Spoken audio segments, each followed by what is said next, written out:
Yeah, so it seems that you're already here, Daniel? Yes, I am here.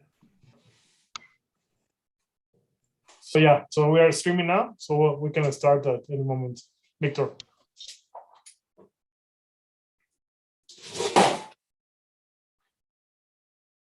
We cannot hear you. I think there's a problem with your microphone. Can you hear now? Yeah, we can hear you now.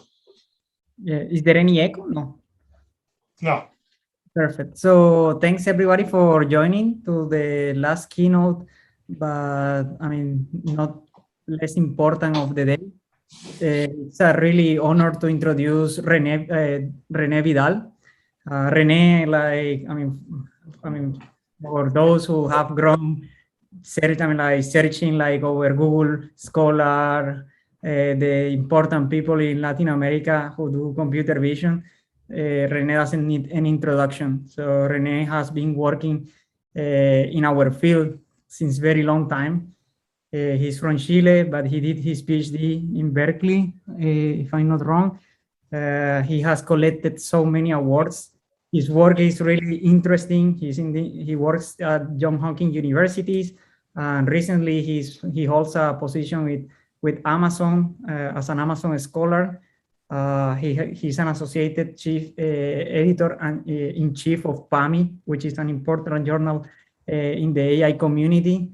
And his work lies in the intersection of machine learning, but also with biomedical applications, which are of the interest of many of the people in Latin America.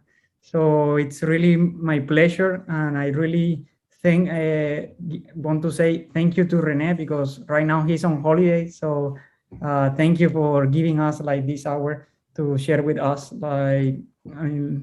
your research and your background with us. Thank you. Thank you very much, Victor. I just wanted to say that I'm really honored that you have invited me to speak. As you well said, I'm originally from Chile, and I think it's really a great idea what you guys are doing, and I'm in full support. So anytime you need anything for the Latin community, I'll be there to help. So thank you again. And if you have any questions, don't hesitate to interrupt me as I move along.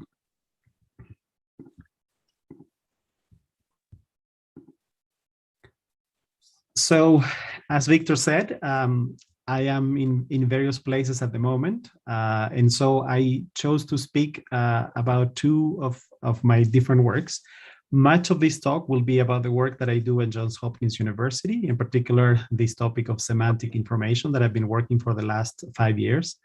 But I do hope to spend at least the last 10 minutes of my presentation today telling you a little bit of what I'm doing at Amazon, which is, of course, a work that is a little bit more applied. So let me begin with this work. It's really, I think, the work of my student, Aditya, and collaborate also with Benjamin Haefeli. And Don Giman, I think he's been pushing for a research agenda of this sort for a very long time. So I think he also deserves great credit as one of the brains behind this. So a long time ago, in the 1950s, someone called Claude Shannon invented information theory.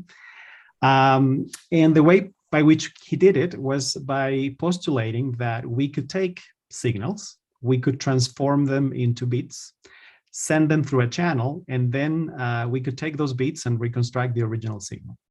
And his idea really were well ahead of his time. They revolutionized communication. Much of the way that most communication devices work today is based on Shannon's principles.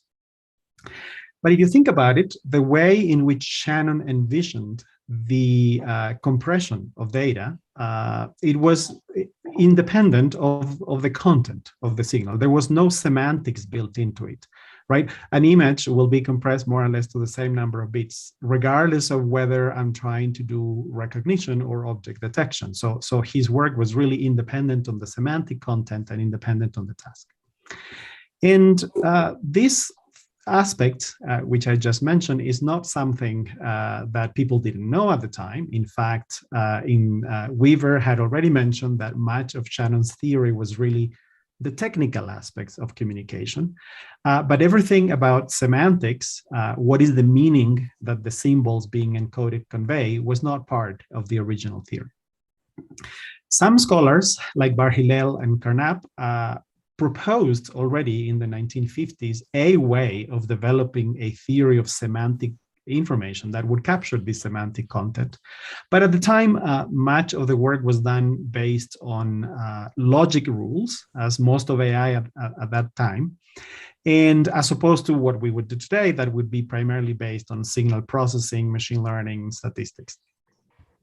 And much of the state of affairs sort of remained the same up until the 1980s.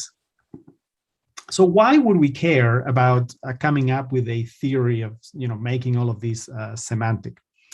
So the reason is that while Shannon theory is perfect for transmitting a signal, for reconstructing it, it's not really perfect for recognition, which is, for example, what we do in computer vision.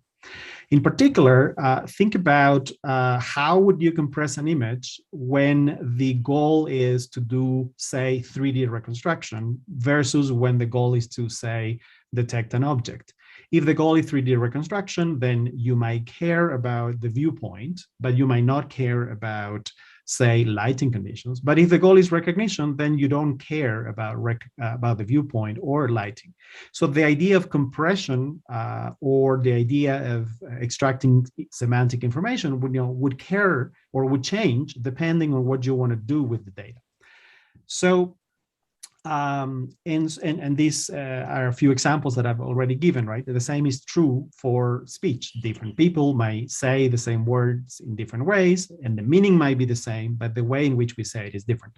So any theory of compression that is for the purpose of capturing the semantics has to sort of get rid of these nuisance factors that are not relevant for the task. So this motivates the question of how do we define measures of information or representations of the data that are ideally invariant to these nuisance factors. The second aspect that makes semantic information different from regular information is the fact that there is context. So these two images here have identically the same pieces, but they are arranged in very different ways, and they actually depict two distinct objects. And this is something that Shannon's theory would encode in the same way because it doesn't capture the fact that these are two different objects. So the key question is then, how do we develop measures of information and data representations that capture these rich semantic contextual relationships among scene entities? I won't be spending too much about this because we have not done it fully yet in the multimodal setting, but you could also imagine the question of, well, for a particular task, well, what is more informative? Is it audio? Is it the image? Or is this region of the image? Or is it this word? And so you could also ask the question of different modalities may convey more or less information for a particular task. So any notion of information may also need to reason about which modalities are more important, or how do you capture maybe different scales of one modality, either in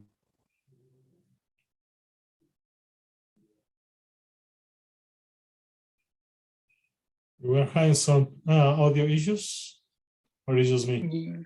Yeah, Yes. it sounds good. Yeah, it's okay. Yeah, I can hear you. and That's good. the semantic content depends on that.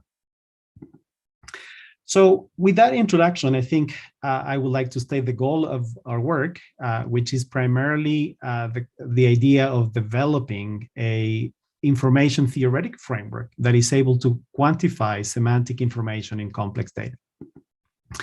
And as I said, the reason why we want to do this is to assess which features are more informative, which modalities are more informative for a particular task. Another aspect that this could be useful for is it could help us assess the complexity. In various ways, we could think of the notion of entropy as a notion of complexity of the data. And if we had a notion of semantic complexity, it may help us assess which tasks are harder than others, or maybe even have a distance between tasks. So with that in mind, and at a very, very, very high level, the main idea behind what I'm going to be describing is the following. We're going to begin with data on the left, and this could be multimodal data. And we have some task, classification, detection, scene parsing on the right, and that's denoted by Y. And the goal is to build an intermediate representation that is semantic. And if you think about deep networks, of course, they do build intermediate representations, but by and large, they're latent. And if we want to build a representation that is more semantic, we need to constrain that latent representation to capture what is relevant for that task using words or using language that really characterizes the semantic of the task. And so we want that representation to be minimal or as small as possible, but we want it to also be sufficient for making predictions about the task. And that's sort of going to be the high-level philosophy of what we're going to be doing. So the presentation will be divided in 3 parts. The first one, I'll tell you what is a definition of semantic entropy that we have proposed. And this requires you generalizing what do I mean by bits? How do I make bits semantic? Coding, right? An important part of Shannon's theory was that you needed to build a code for every signal. So what is the meaning of semantic coding? And with that, I'll be able to introduce the concept of semantic entropy. Once I've defined it, the key issue is going to be that it's really going to be intractable to compute. And so I'll be presenting first an algorithm that is based on 20 questions that is able to implement the calculation of semantic entropy in a way that is more efficient. And that's still not going to be enough. To be able to do it, we will need generative models, and we're going to be using deep generative models such as VAEs. And so the actual implementation combines VAEs and normalizing flows to be able to do efficient sampling. And I'll conclude, this is something very new, something completely different from what we usually do in computer vision. So because it is computationally very challenging to do, I'll begin with the simplest possible task I can imagine in computer vision, which is just classifying binary images. Yet already you will be able to see that the notion of semantic entropy that I've defined is able to provide a measure of task complexity. I'll be able to show you that classifying MNIST digits, for example, has a complexity that is smaller than classifying, say, the fashion MNIST dataset, sort of suggesting that the fashion MNIST classification task is more complex than that of the MNIST. And why that is possible, it's still speculative, but I hope to convince you based on the results I'll present. All right. So with that in mind, let me get started with the first part, which is the definition of semantic entropy. Before I do that, let me just have one slide about the basics, the simplest concepts behind Shannon entropy in 1950. So usually you begin with some vocabulary or some set of symbols. In this case, the simplest is to assume that they're just discrete. I have n symbols that I care about. And for each such symbol, I have the probability of occurrence. So x is a random variable and pi is the probability for that symbol. So the way Shannon defined information content as measured in bits is simply the log of 1 over the probability. And as you know, the key idea was that rare events are very informative. So if the probability is small, the event is rare and this information content is high. But very common events that have large probability are less informative. And that was the basics. And then the way by which you define entropy is by taking the average or the expectation of the information content. And so that's exactly here, the sum over all of the symbols of their probability times the log of 1 over p. So the expected value of log of 1 over p. All right. So second aspect is not only to define what entropy is. I think we all know this, right? We use entropy all the time in computer vision and in machine learning. At the time, because the goal was to use this as a means of transmitting signals, you also needed to come up with an algorithm that would encode the signal, and that was Huffman coding. And I'm not going to get into the details of how this was done, but the gist of it simply is that naturally, if a symbol is very, very common, you want to put a code that is very short. And if a symbol is rare, then you can afford to have a longer symbol. And the goal was transmission, so you wanted to transmit symbols with the smallest possible code. And so that's the intuition behind the construction of Huffman. And even though it didn't need to be optimal, it really, in a sense, sort of minimizes the entropy almost. And this is exactly the main theorem of source coding that says that the average length of this Huffman code is within 1 bit of the entropy. And so that's sort of connect coding to entropy. And these are the basic results from the 1950s. Has there been anything in between? Of course, there's been tons of generalization and different notions of information, but let me just point out a few recent ones that are actually they served as a lot of inspiration for us.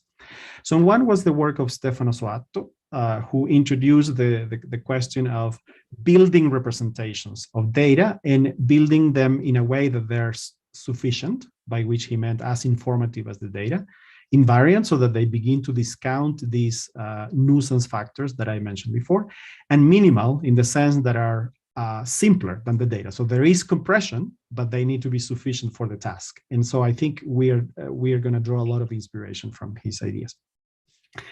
Tishby in 1999 proposed the information bottleneck that actually captures both of these concepts from Stefano's work, at least theoretically, where he says that we would like to learn a representation Z of the data that is sufficient for Y, but that is as compressed as possible or minimal. And this is done by using this information bottleneck objective that has one term that is the entropy and the other term that is the mutual information. And third, and recently, the drawback of Tishby's work is that maybe you can't compute, you can implement this. It's very difficult to do this for images because computing entropies and mutual information is hard. And so Stefano, together with Achille, introduced this notion of information on the weights of a neural network, W, by assuming that these weights are random. And in a very nice fashion, they were able to connect classical Shannon information with Gibson information. Now, that being said, even though we're drawing inspirations from all of these three works, all of them have a latent representation that is latent, okay? So this is sort of not enough for what we wanted to do, which was to make it semantic. So I think the key philosophical difference with the previous work is that we are going to constrain that latent representation so that it depends on some vocabulary that is specified by the user, and therefore the representation is immediately semantic as well as interpretable. All right, so let me begin with what we do. So just to introduce the notation, X is going to be the random variable that represents the data, or maybe features derived from the data. Y is going to be the random variable that represents what I want to predict from the data. Okay, so X could be images and Y could be the class, for example. And T is the task, which we define the task as estimating the conditional distribution of Y given X from samples of X, Y. And so classification would be one example where I want to predict the class given the image, and I do that with a training set that is samples of both images as well as labels. Okay, so this is very classical. This is what we do. So here are a few modifications that are going to be critical to defining semantic information.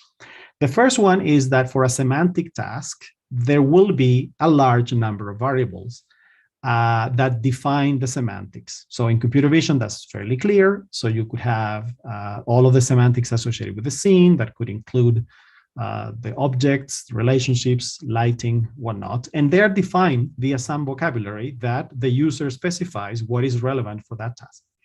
Now, the reality, though, is that there's going to be some variables that are going to be relevant for predicting Y, and some are other variables that are not going to be relevant. And the example that I gave earlier about illumination conditions, for example, are nuisance factors for, say, object classification. So just to provide an even more concrete example here, suppose that X was a collection of images of street scenes.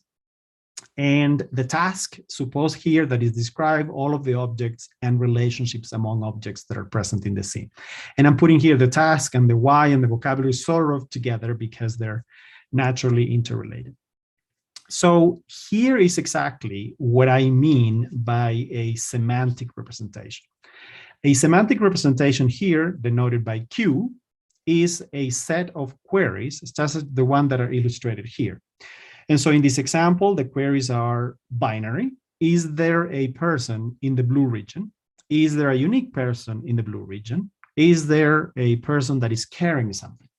And like that, you can generate probably millions of questions about the content of the scene, right? So that is what we mean by a semantic representation.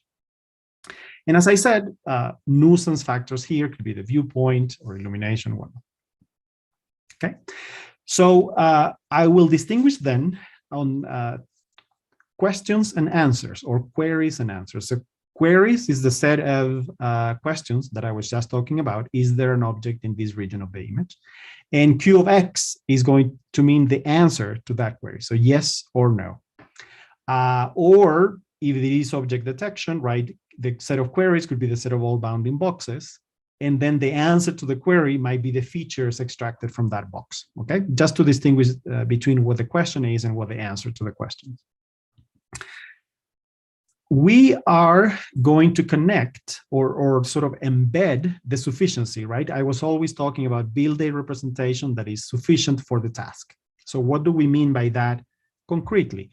Since the task is to predict y given x, what we would like is that the queries are sufficient. So predicting y given x is going to be the same thing as predicting y given all of the x's that agree on the queries. In other words, imagine the collection of all images whose answers to the questions are identically the same, okay? And therefore, what this sufficiency will do is that the answer to the queries effectively are going to determine y. And so you could actually begin thinking that the queries basically define the task, and they could potentially define multiple tasks, because with the same queries, I could answer, I could solve potentially different tasks, right? And so this already allows me to begin with the first thing that I had promised. What is the notion of a bit? The notion of a bit is exactly these queries. And these queries are by construction semantic. So before, in information theory, bits were either 0 or 1, or in thermodynamics, entropy, right, is whether a particle is present in a cube, yes or no. So now, by analogy, the semantic bits are going to be these semantic queries. And what is the code? Remember the question of Huffman coding, right? In Huffman coding, I wanted to take a signal, say my voice, and translate it into a sequence of zeros and ones. That was going to be the code for that signal that was going to be transmitted. So the code in our case is going to be a collection of queries and answers to those queries. And I might not need millions and millions, right? For a particular image, I might only need a few, and I'll come back to that in a moment. So therefore, just to be clear, because this is very important, a semantic bit is going to be these queries, and the code is going to be a sequence of query and answer pairs for a image X in this particular case. All right. So in summary, what is it that I've been saying? That this is the way in which we're going to build a semantic representation. We're going to take an input image, for example, and we're going to have this encoder that is going to map the input image into a sequence of queries and answers, Q1 through Q5, which is potentially a subset of the millions of possible queries that are available in total. And then the idea is that I'm going to have a decoder that is going to map the answers, questions and answers to those queries in order to predict whatever I wanted to predict. So as you can see immediately, this is sort of generalizing information theory, because in information theory, you would map the input signal to the code via Huffman coding. And then you would have a decoder that would map the Huffman code back to the same X that you started with. And so this was important because you could just transmit the code that was a lot more compressed, and then you could reconstruct based on the code. All right, so this is something that I've already said. Given a query, the encoder maps the input X to the code. And note, I have this weird notation here. The code depends on the queries that the user has given me and depends on my definition of that encoder. I haven't told you yet how am I going to construct that E. I'm just telling you that the encoder just does that mapping. So how does the encoder does the mapping? It's going to do it in a sequential manner. So first, I am going to come up with a first query. And that first query is going to be independent of X. It's going to be a little bit like playing 20 questions, right? You have to guess something. And the first question you ask, you don't know anything yet. So you just come up with a query that depends probably on any context you might have, but it doesn't depend on the specific instance X that I'm talking about. But then the second query, you're going to choose it based on the previous questions and answer pairs. And that's exactly what we typically do in 20 questions. And then I stop. So one of the queries is going to be this Q stop. And when do I stop? In principle, I stop in 20 questions when I know the answer to what I was looking for. So I stop when the code is sufficient for predicting Y. Okay. And at this level, there could be many, many encoders that do this. And I'm not telling you which one I'm selecting. I'm just defining sort of what are the properties that this encoder needs to have. But now, finally, I'm ready to define semantic entropy. So what is semantic entropy?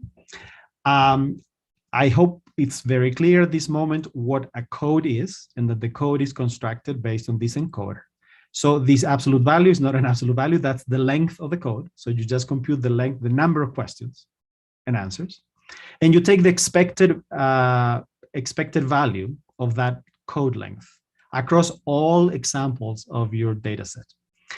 All right, and now we're going to choose an encoder that minimizes that expected code length. Very much like what you would do in classical information, except that the code and the encoder is completely different and is semantic because it's based on these queries. So in other words, what is our definition of semantic entropy? Is the minimum expected number of semantic queries about X. And that's the minimality part that I referred to before. But the answers to those queries need to be sufficient for predicting Y, which was my task. And that's the sufficiency part. And as written here, what this means is that for every pair of data and label, for example, I would like the prediction of Y given the code, which is a small subset of things, to be equal to the prediction of Y if I had the whole X. All right. So, going back to Shannon, this will be my reconstruction of the signal based on Huffman code needs to be the same as the original signal, in a sense, right? This would be sort of the lossless compression type of constraint. All right, so I hope this is clear. I define semantic entropy as the minimum expected number of semantic queries about X whose answers are sufficient to predict Y. So with that definition, the next question is how are we going to compute all of these for a real problem? Where X is images and Y might be, semantic interpretation, so a very complex thing, or object detection or image classification. So that's the next part of the talk. So in general, everything I've said is intractable to be computed. And we are going to take advantage of the fact that even though the number of possible queries might be huge, think about object detection, right? It's the number of classes times the number of all possible boxes in an image. But in reality, if you give me an image, it's 20 questions, right? There will be very few that might be sufficient to produce an interpretation for that image in particular. So therefore, a more efficient procedure is to compute the semantic entropy in a sequential manner, one question at a time. in a way that I select the questions to gain as much information for predicting Y at every iteration. What do I mean? More specifically, I mean exactly the definition of information pursuit, which is a greedy strategy where the encoder chooses the query sequentially in order of information gain. Specifically, the first query, Q1, is selected as the query that has the maximum mutual information with respect to Y. Okay, that's going to be the first one. And that's what I meant at the very beginning. That's what you choose. Next, the second query is also going to be the query that is most informative for predicting Y, but now is given the queries that I have asked so far. And finally, when do I stop? I stop when the queries so far are sufficiently informative, meaning that the mutual information of any query for Y, given all of the queries that I have so far is 0, meaning that if I add one new query, I don't gain any additional information about Y. Okay. So now this is a greedy procedure. Rather than finding the optimal encoder, I've come up with this particular definition of one encoder. So you might say this could be fairly suboptimal. Does it connect at all to the optimal semantic information that I had defined?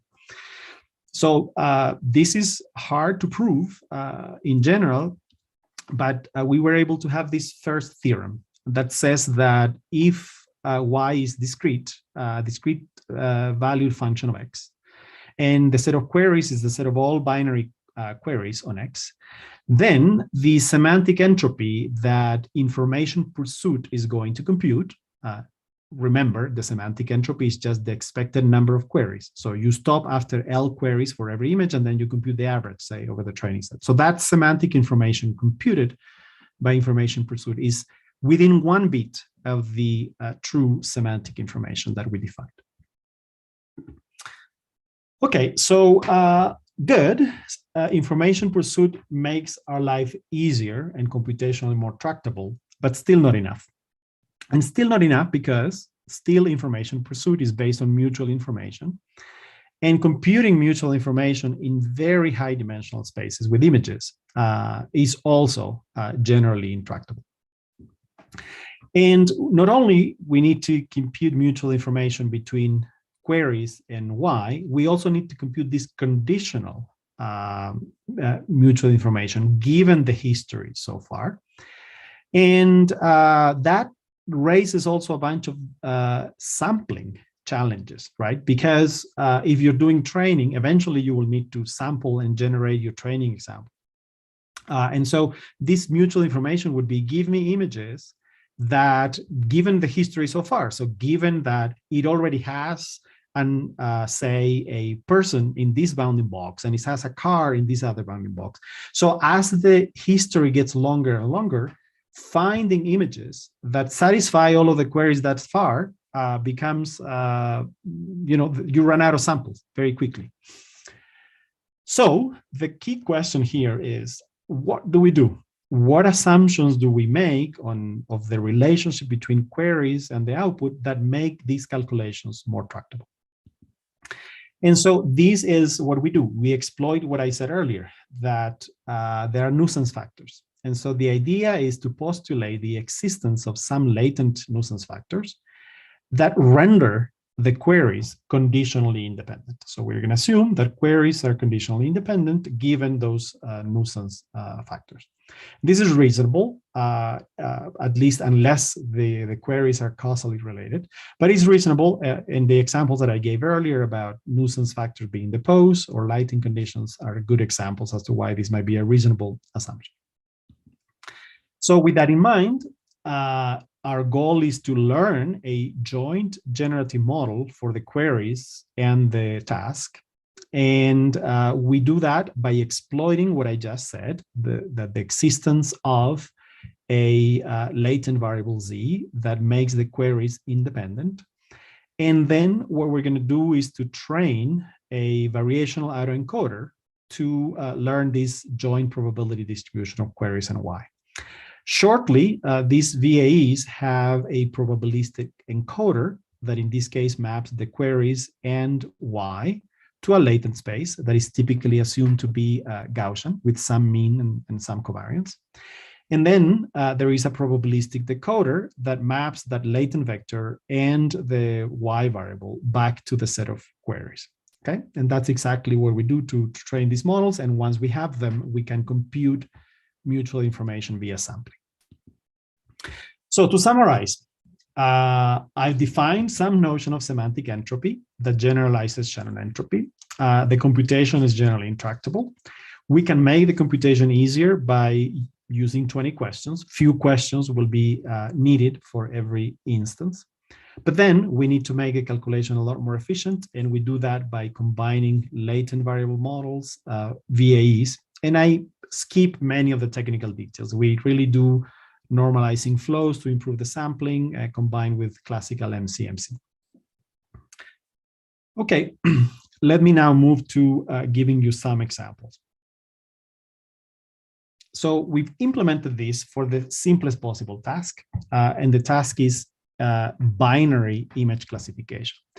And we've chosen this task because we do need to build these very complex generative models for images. And in this case, binary images, you can just have a Bernoulli at every pixel, so that makes our life easier. You might think, well, this cannot be the simplest task. Everybody can get 99.99% on the MNIST. But we're going to do it in a very different way. And let me tell you the way we're going to do it. You're not allowed to look at the whole image to do the classification. You can only look at bits and pieces. Let's say 1 pixel at a time. First, the most informative, then the second most informative, and so on and so forth. We're actually going to do it with 3x3 patches. So the question of semantic information is going to be, every query is going to be a 3x3 patch. And you're going to select the first most informative patch, the second most informative patch given the first, and ideally, you would like to classify based on very few patches. All right. And the number of patches in this case is going to be our notion of semantic information, right? The length of the code is going to be the number of patches. So let me tell you how this operates, say in the case of MNIST. So at the very beginning on the left, this is just an image from the MNIST dataset. In the middle, I'm going to be showing which patches have been observed. And remember, it's one at a time. And I haven't observed anything, so it's all gray here. On the right, I'm going to be showing you what is the prediction of the digit for this image. And at the very beginning, I have no clue. So it's 1/10 for each one of the digits. And so that's what the blue really means. And as it gets picked, I should get red for one of the digits ideally. So first query, this is the most informative patch for classifying MNIST digits given this input image. And so this patch gets selected. It's on the 2, so that's why it's drawn as white, okay? And now you can already see that 0 and 2 and potentially 6 and maybe 8 have a higher probability than the other digits. But the system with just one patch is not sure yet. A second patch is observed. This time is in the background. And now the 2 is a lot more picked, but still there is uncertainty. Now a third gets to be chosen in the background, a fourth, a fifth, and so on and so forth. Now the algorithm is, it actually thinks that it's a 0 more than it's a 2, but both 0 and 2. And, if you're only observed the 6 patches that you've seen so far, right, a 0 would be very consistent with those 3 white patches that you've seen. But so would be a 2, right? So that's why there is uncertainty in there. And so now one more is observed, effectively that now is less compatible with a 2. And indeed, once you pass that stage, eventually it really figures out that it is a 2. And now the probability of being a 2 is, say, 0.99, and the algorithm stops. Okay. So you can play that game now and run the algorithm on every image of the MNIST data set. And you can ask how many patches did I need to observe? So in average, it is about 12 patches. All right. So with 12 patches, you can determine the class of the digits with 99% accuracy.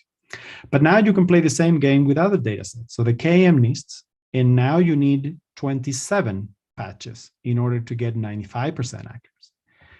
With the fashion-NISTs, you need 40 patches. And with the Caltech silhouettes, you need 61. That is what I meant by saying that this makes us hypothesize that the complexity of the task increases from left to right because the number of patches that I need to observe in order to achieve some classification accuracy is more and more. Now, to verify that with something that is more controlled, we decided to just take the MNIST and add noise to it, because the idea was that classifying noisy images should be harder than classifying clean images. And we observed that this is indeed the case. So the x-axis here is our measure of semantic entropy as computed by the information pursuit. The y-axis is the classification accuracy in this case. The blue curve is for the MNIST data set. And as I said, roughly with 10 or 12 questions, you get nearly 100% accuracy. But then the orange is MNIST with noise of 0.05. The green one is with more noise. And the red one is the translated MNIST data set. So as you can see, the main point is that, say if you fix the accuracy, let's say the accuracy was 80%, then classifying noisy MNIST images requires more patches than classifying clean images. And that's why we think that this is correlated to the notion of task complexity. So in summary, the key contribution of this work is that we've defined a new notion of semantic entropy. The key idea is to define it based on a set of queries and answers to those queries. And the key idea is that we are going to be defining semantic entropy as the minimum number of queries that I need to ask in order to predict whatever I wanted to predict. We show that the computation is generally intractable, but it can be made tractable by combining information pursuit with deep generative models. And we showed already that for simple tasks like binary image classification, it actually does conceptually what it was expected to do.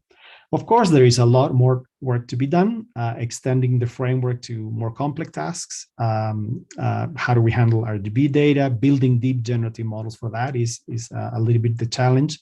Not only that, right? We also need to compute mutual information, and we need enough samples, and the sampling techniques need to be efficient for that. And the extension to multimodal data to have both, say, text and images at the same time.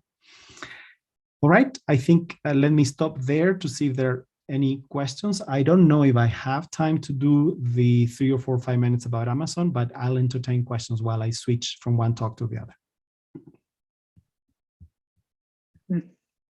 Any question from the audience?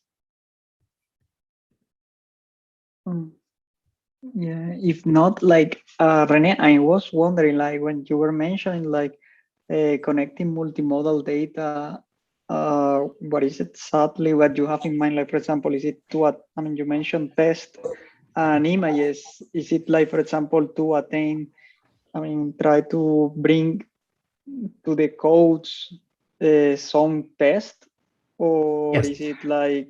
So I think this can be done, at least conceptually, I think it's easy to do. You can simply define queries that are multimodal. For example, you could say, which one is the first word? The next query could be, is there an object in this region? And therefore, because the method selects the most informative query, it's simultaneously telling you which modality is the most informative, but also at what scale. And it can be alternating between multiple modalities.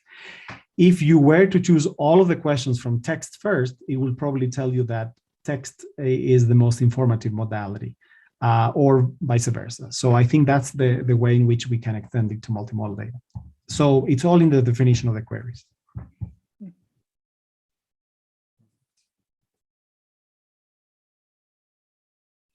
Any other question? If not, yeah, maybe we have like, do you think that we can make it, Gilberto, for the quick Closing remarks? Amazon. Yeah. Yeah,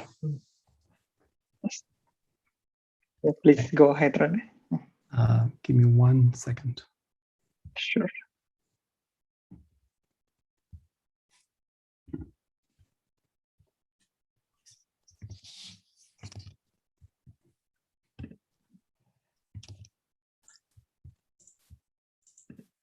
Okay, can you see the presentation in full screen mode? Not right now. Okay. No. Let's see.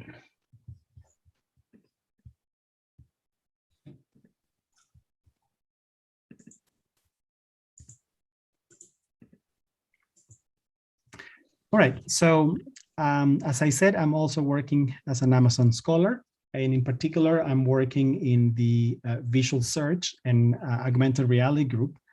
And in a nutshell, I'm sure you've bought things with Amazon once in your life. It has to do with every purchase that you do with the phone. That is what my team works on. Just to give you a few examples of the type of products that we're currently working on. One of them is helping customers buy furniture. So the idea here would be that you might go to the phone and be able to potentially get suggestions as to what furniture might go well with your own room. So how do you do that? One aspect, and this is already, you can find it in the Amazon website, is the so-called showroom that was developed by the home innovation team at Amazon, where the idea is to present the customer with a large collection of very nicely decorated images. And you can immediately, if you want to generate a large collection, you can immediately connect that to computer vision, and image synthesis is one of the aspects that's going to be there. But then the idea is to also have automatic detection of what are all of the objects that are present in the scene, so that you can actually show all of the items that are in the catalog, what is their price, and perhaps the customer might think, okay, this is maybe not what I wanted. It might also make suggestions as to what are other objects that might be similar and could be replaced to be put in there. And as you can immediately imagine, generative models, as well as object detection, as well as recommendation systems based on images, are critical to doing this. A second example is now view in your room. And this is also something you can do. You can take your phone and you can select, let's say I want to buy this chair. And now you can click view in your room in the Amazon app, and it will show you in real time the image of that chair, how it's going to look once you buy it at the right scale. And it does so by using 3D information about the scene. And you can immediately imagine there is some structure for motion and 3D vision involved in being able to render these images in real time. And that's something you can do today with the phone. Another product is the so-called Style Snap. The idea here is, can I just take a picture of an object that I want to buy, and then now do search in the catalog so that it suggests to me products that are ideally identically the same product I was looking for, or otherwise some similar product. And because these pictures are typically taken in the wild, you can immediately imagine that you might need to do object detection. You also want to do embeddings, visual embeddings of these detected objects. And then you want to do retrieval and connect that with information that is in the catalog about different groups. So there is a lot of work then integrating visual embeddings and textual embeddings to make this possible. And last but not least, I think the next goal naturally is, can you decorate the room? Can I take a scan of a room in 3D space and be able to populate it with a large number of items that go well together? And as you can imagine, this is again very much related to a number of areas in computer vision. For example, you might want to synthesize images, you might want to generate them in 3D, but also you want to capture, say, contextual relationships. You want to capture what items go well together. You might also want to capture a desired style from the customer. And so I just wanted to say that I'm very excited about working on many of these computer vision projects at Amazon. and they all rely on state-of-the-art technology that is being developed in our community. So with that in mind, I don't want to take more of your time, and thank you. Sorry if I went a little bit over time. Thank you. Thanks a lot, Rene. Inspiring work. So happy to take any additional questions if there are any more. Yeah. Yeah, Anyone from the Chilean community, Matias? Mhm. Is like, well, Matias is in Europe, so maybe it's a bit Yeah. late for him now. Mhm. So thanks a lot, Rene. Like, I mean, we really appreciate that you took the time. So any suggestion that you have, like, for example, There is a question in the with your chat. experience Mhm. on how to The chat. nurture the community, it would be great to hear. Yeah. There is a question from Pablo Arbeláez asking, Oh yeah, actually, yeah. have you considered representations that are optimal for multiple learning tasks simultaneously? Yes, and I actually removed the slides because I was running out of time, but we have done a little bit of theory of the semantic information for multiple tasks. And we have derived sort of the classical inequalities that you would imagine. What if I take one task versus task one versus task two versus the union of the two, and using that precisely to define those distances between tasks. And I think what was interesting, even though the examples are fairly simple, right? The example of binary image classification. The reason why we took those 4 data sets is because the query set is the same, right? It's just 3x3 patches in that case. And so the same framework, the same implementation is able to do we consider each data set as a different task, by the way, in that case. And therefore, with the same framework, we're able to solve all 4 tasks simultaneously, and more generally, any binary image classification that is of a similar nature. And in fact, I think this notion of semantic information makes sense only in the context of multiple tasks, I think. Thank you, Pablo, for the question.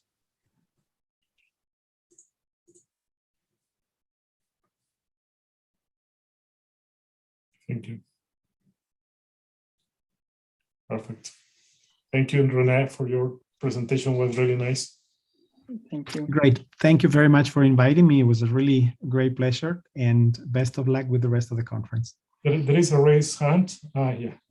Yes, sorry, I cannot turn on my camera. I wanted to know if have you explored like new designs for articles, for example, chairs or new kind of articles between different groups on a vector space, that maybe you find that 2 groups between them, or well, a certain population or a certain group of people usually buy 2 different kind of articles. There could be something in between these. You could use a generative model that could produce new designs that could maybe, because by exploring these areas between highly demanded products, maybe between the areas of the encodings for these products, maybe there could be new designs that are appealing to humans. Do you think that's useful? Yes, thank you very much for your question. So I completely agree. The first goal actually is simply you would like to capture the style of the customer. Certainly, designers use a predefined set of styles, but it could be the case that that a customer doesn't quite know what his or her style is.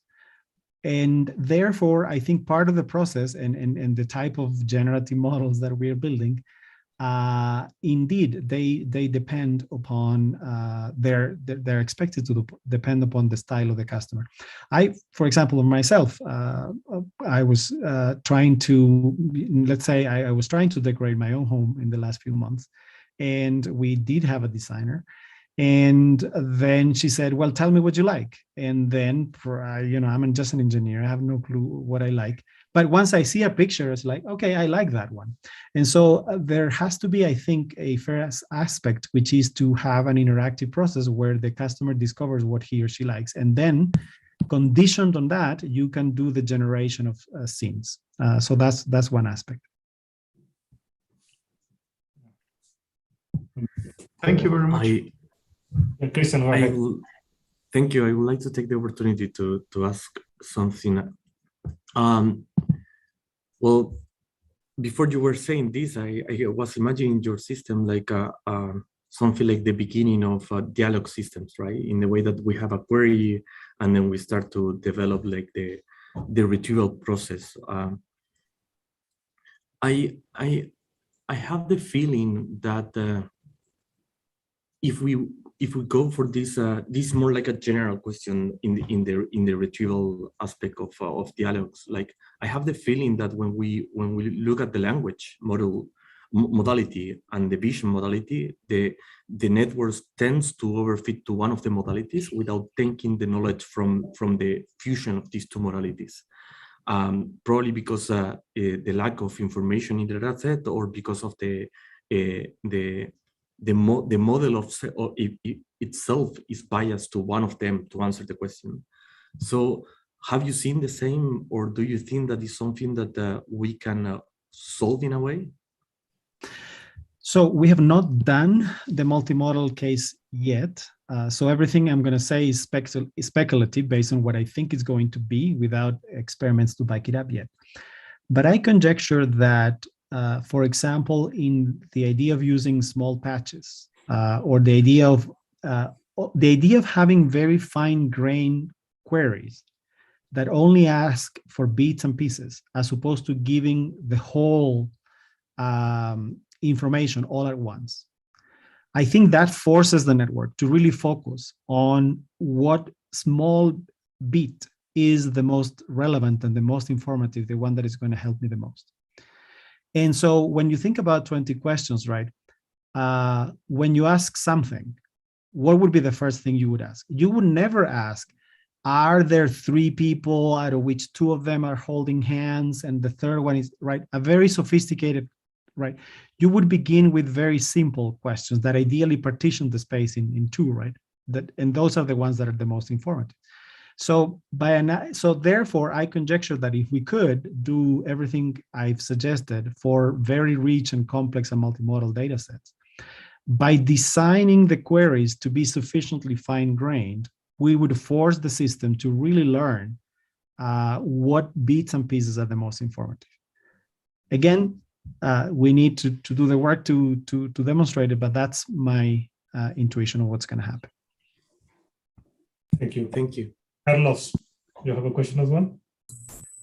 Yeah, thank you, Professor René, for the great talk. I only have one question about your work on Amazon. I was wondering, what do you think are the main challenges when generating this 3D visualization to show, for instance, a chair, how a chair will look on your house? Yes. Because the 3D generation are computational, maybe expensive for a phone. I don't know where you thought on that. Yes. So there are many challenges. I guess you can immediately imagine, right? If the room was empty and I just had a couple of walls and the floor, then rendering a single object, the main challenges are to make sure that the object is not crossing the wall or crossing the floor, right? So to position it in a way that it respects the geometric constraints. But what makes it more challenging? That in reality, the customer might be showing a number of extra objects that are present, and you need to be able to do the reconstruction of those objects. then you need to make sure that the objects don't occupy the same volume or that you respect the occlusion constraints depending on viewpoint. So all of those are aspects that make it very challenging. Or say, if the customer wanted to say, I want to remove this couch and I want to buy another one, right? How do I render that? If the new couch is a little bit smaller, then there'll be holes in the, and so all of those questions about missing data or other aspects that are also some of the challenges. Great, thank you very much. Well, thanks a lot. So I think we can conclude the presentation part of the workshop and proceed with the closing remarks. Thank you a lot, Professor Vidal, for your presentation again. And thank you to all the speakers, panelists, and other participants of the workshop. Thank you. Thank you, all of you. So I will try to share my screen. Last time at CPR, for some reason it didn't work. Can you see my screen? Yes, I can see it. Okay, perfect. So, well, the time has come for the closing remarks. We captured this image in the morning, just to make it different from the opening remarks a little bit. So, as you all know, Latinx and artificial intelligence has been working for some time to be able to develop the careers of newcomers to the artificial intelligence field. And we are trying to nurture the capacities of people in Latin America and Latinx individuals in general. So we have mentoring programs. We are trying to, we have some very interesting projects that we will disclose in the near future to try to help people to solve local problems. But we also have the mentoring programs to enable people to find a way to study abroad or to work for international companies, and also to the mentoring program, or even the tutorial that Matthias gave today is how to publish in international conferences, right? Because a lot of people in Latin America, for different reasons, don't even try sometimes to go to international conference. Only if maybe they did a PhD in the US, or if they did a PhD in Europe and they came back, maybe they have some contacts and they can afford to do that. But there are a lot of people that don't have these opportunities. Okay, so this is something that we are trying to do. And we have been, I think, very successful. For CVPR, we accepted full papers, and we have some of these papers in the proceedings. For ICCB, we tried to do something small, but at the end, I think it was always a lot more, right? I think we did a lot of things, and we probably in terms of participation, it wasn't as big as the workshop we had in CVPR. But anyway, we had 80 general attendees from around the world. According to my statistics, 65 men and 15 women. I think we can still work a little bit more to try to attract more women.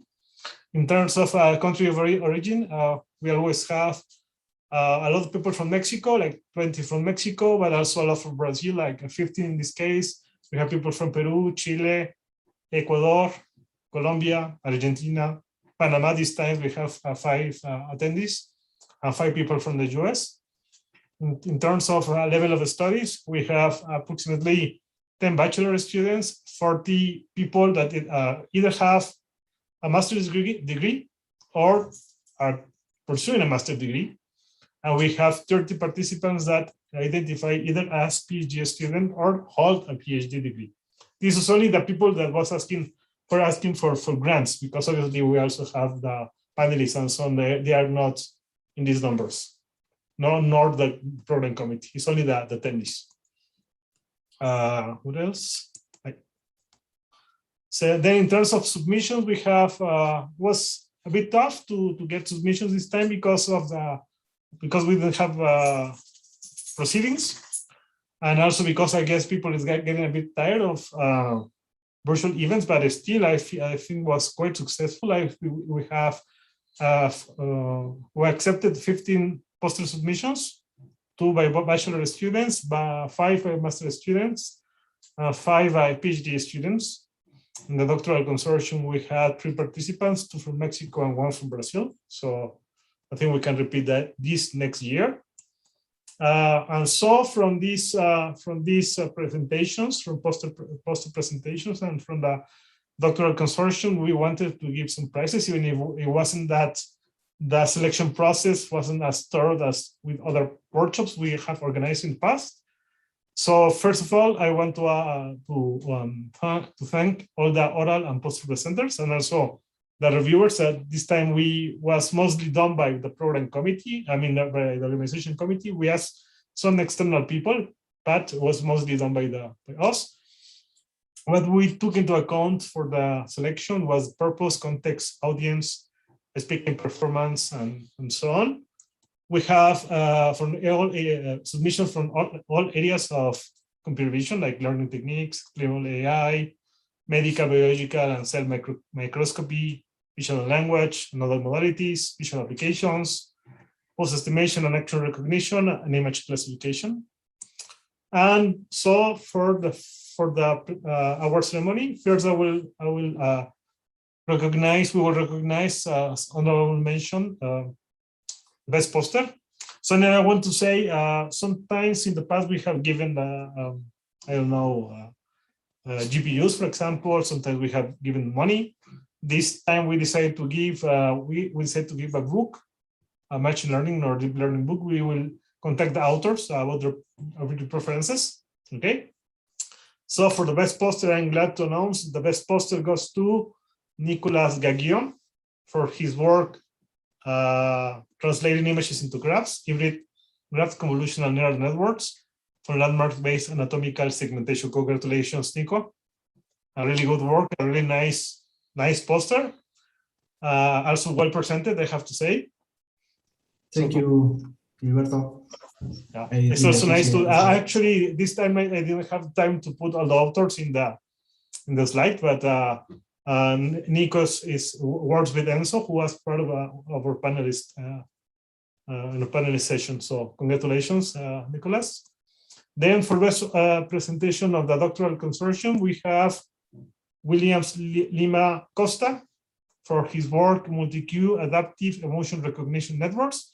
He works at Boxer Labs at the Universidad de Pernambuco in Brazil. I don't know if you're still in the audience, Williams. I cannot see. Well, we will let him know. Then for the best poster presentation, I have to say this one, I just finished the slide like half an hour ago, because we asked the chairs to go and see all the posters. Some posters were really nice, and actually we try to avoid conflict of interest, because actually the winner is part of the organization committee. Congratulations to Carlos Hinojosa, who was helping as part of the program committee for the best oral presentation for learning privacy preserving optics for human pose estimation. He is working in Colombia, but also this was part of an internship he's doing at Stanford with a group of Juan Carlos Niebles. So congratulations, Carlos. A really nice, really nice presentation. And, thank you very much. Yeah, your poster was crowded all the time, so it was hard to decide. Then I want to thank the organization committee. I mean, seriously, doing virtual stuff, virtual conference like this one is very tough, very time consuming. I mean, especially at the end, right? Towards the end, towards the date of the workshop. It takes obviously every week we have a weekly meeting, and obviously we have to put some part of our time to do this. Javier was working on the social media, so I want to thank Matías Maldenegro from the German Center for Artificial Intelligence. I want to Ulises and Fabian as the sponsors. We have great sponsors, and I hope we can get more sponsors in the future. So really, we really appreciate your effort. Also, Lourdes Martinez and Tania Aglay as tutorial chairs, helping. I think we have 2 very nice tutorials. Matías' tutorial was very crowded, so I'm really happy for that. Sorry. Then for problem shares, we had Victor Escorcia, who has been really, he has been doing a really good work finding for selecting the speakers. What we do is actually, we ask for nominations from around the world, from all the colleagues and the network, the Latinx and AI network, and then we vote. We get some votes, and then obviously Victor, Christian, and Carlos had to contact the speakers, get everything organized, and so on. So it was a really nice work. For Christian Rodriguez, it was especially tough because he's in Australia, so sometimes getting in touch with us was tough. Arranging meetings so we could meet all at the same time. For the doctoral consortium, this, I think, the first time the doctoral consortium is held in a workshop, in Latinx and AI workshop. So I want to thank Fernando Wario, who works in Italy in the Italian Council for Science and Technology, Iran Ponce, who works at Universidad Panamericana here in Mexico, and my friend and colleague Miguel Gonzalez from Tecnológico de Monterrey. They did a really nice work.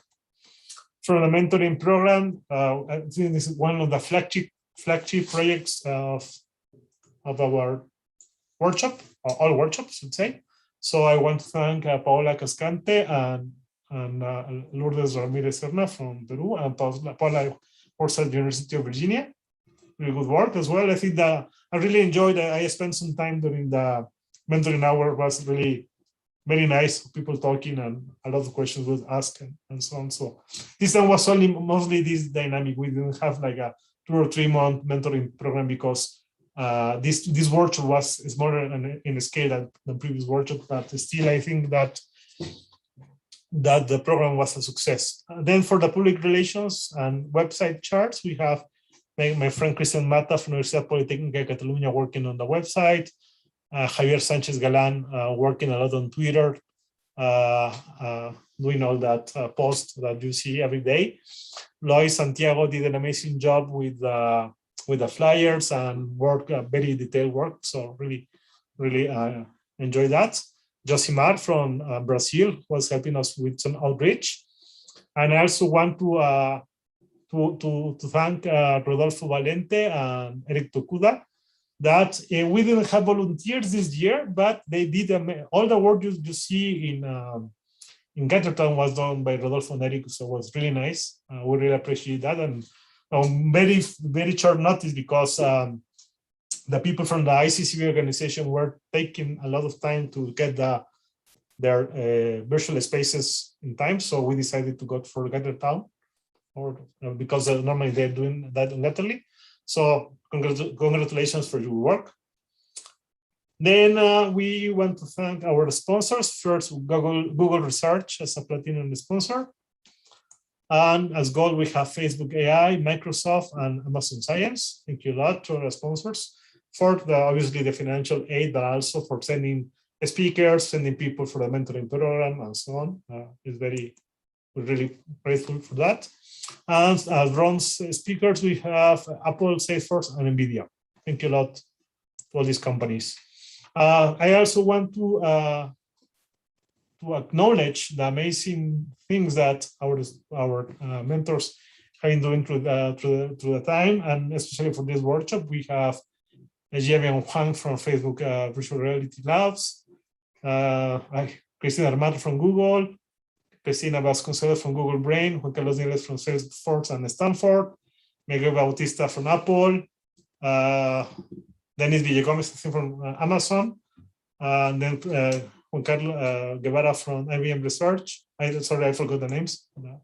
Vicente Ordóñez from Rice University, Martin Bray from Google, and so on. Andy Brook, I also think that he attracted a lot of people to the mentoring hours. So we really appreciate your time and all the feedback you gave to our participants.